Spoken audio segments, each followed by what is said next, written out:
Chapter 29. Mrs. Kinney Intervenes. At his apartment, which he reached by noon, he found a note from Mrs. Kinney advising him that she would not be back until late. A salad would be found in the ice-box. But his appetite had deserted him, and strong tea and crackers sufficed him. The feeling of exaltation which had carried him along was now dying down, leaving in its place a grim, dogged determination.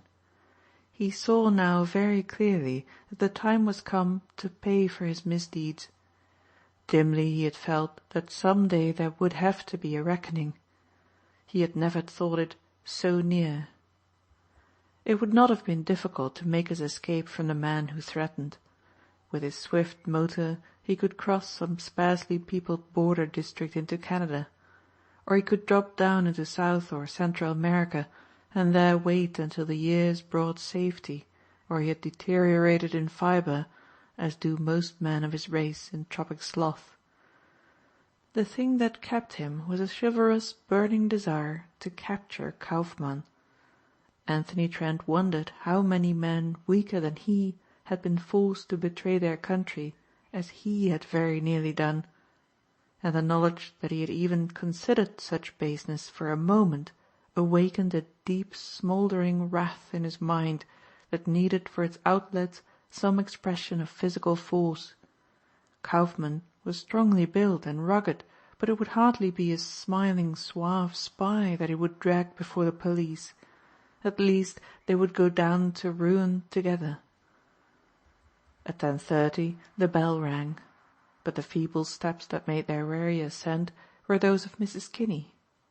When first he flung open the door he hardly recognized her. As a rule neat and quietly dressed in black, she was tonight wearing the faded gingham dress she used for rough work, a dress he had seldom seen. She wore no hat. Instead a handkerchief was on her head. She looked for all the world like some shabby denizen of the city's foreign quarters. "Are you expecting him?" she demanded. "Yes," he said dully. It was a shock not to meet him when he was nerved to the task. She looked at him with a certain triumph in her face that was not unmixed with affection. "He will never come here again." "What do you mean?" he cried. "He's dead." It was curious to note the flash of her usually mild eye as she said it. For a moment he thought the old woman was demented, but her voice was firm. "I followed him on his way here," she went on. "I found out where he lived. As he crossed 8th Avenue at 34th Street, I told people he was a German spy. There were a lot of soldiers on their way to the Pennsylvania station, and they started to run after him. Then a man tripped him up, but he got to his feet and crossed the road in front of a motor truck." "You are certain he was killed?"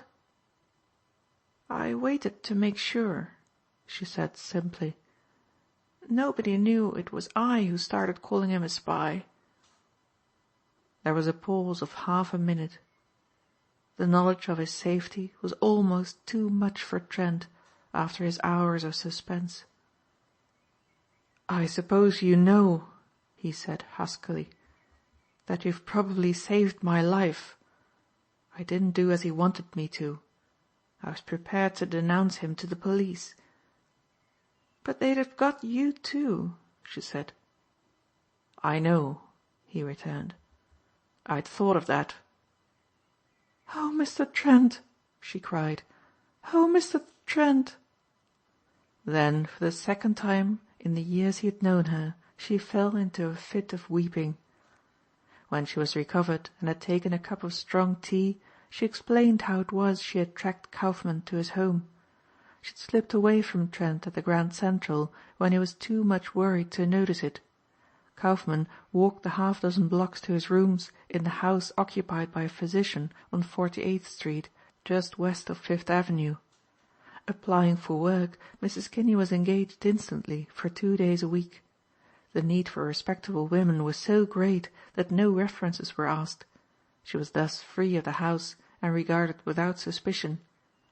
She worked there the whole day, but learned nothing from the cook and waitress of Mr. Kaufmann. He rented the whole of the second floor and had a fad for keeping it in order himself. It saved them trouble. The maid said vaguely he was in the importing business and very wealthy. It was while Kaufmann went down to sign for a registered letter that Mrs. Kinney slipped into the room. There was nothing in the way of papers or documents that she could see. Because he could not bear investigation, Anthony Trent telephoned to the Department of Justice as he had done in the case of Frederick Williams. He felt certain that Kaufmann was a highly placed official, but there was no newspaper mention of the raid. Trent was not to know that no news was allowed to leak out for the reason that matters of enormous importance were discovered. He was right in assuming Kaufmann to be a personage. The mangled body was buried in the potter's field, and those lesser men depending on the monetary support and counsel of Kaufmann were thrown into confusion. His superiors in Germany, when later they found the Allies in possession of certain secrets, assumed their agent to be interned. Altogether, Mrs. Kinney deserved her country's thanks. "And now shall we go back to Kennebago?" "Not yet," he said, smiling a little gravely. "Not yet. It may be I shall never see Kennebago again." She looked at him startled. The affairs of the past week had been a great strain to her. "I'm going to enlist," he said. End of chapter 29.